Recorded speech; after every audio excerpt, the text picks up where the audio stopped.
ممنون. آقای دوستان عزیز، آقای شهریار عزیز و آقای مدال تشریف بردن بالا. جناب مدال بفرمایید، ما در خدمت شماست.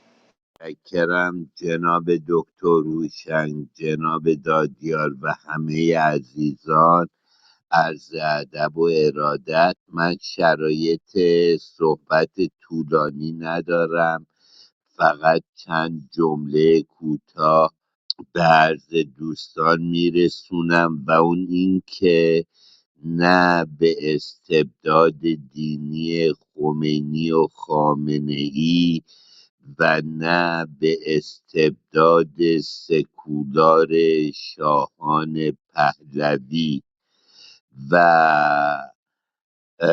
وحوش شیخ و وحوش شاه آسوده بادا جهان بی شما.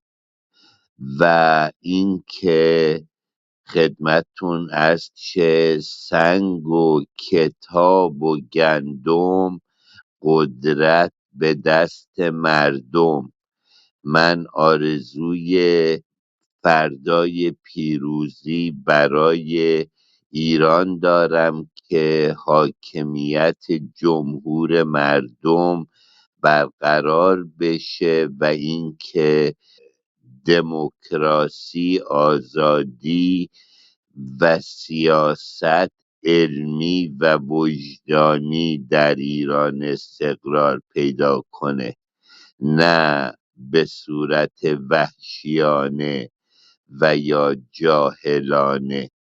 هم سیاست در ایران باید علمی بشه و هم وجدانی، که تقسیم و توزیع عادلانه ثروت و قدرت ما بین همه ملیت ها، احزاب و آحاد جامعه به طور عادلانه صورت بگیره و اینکه یک بار برای همیشه به این استبداد و ظلم و توحش دیرپا در ایران پایان داده بشه.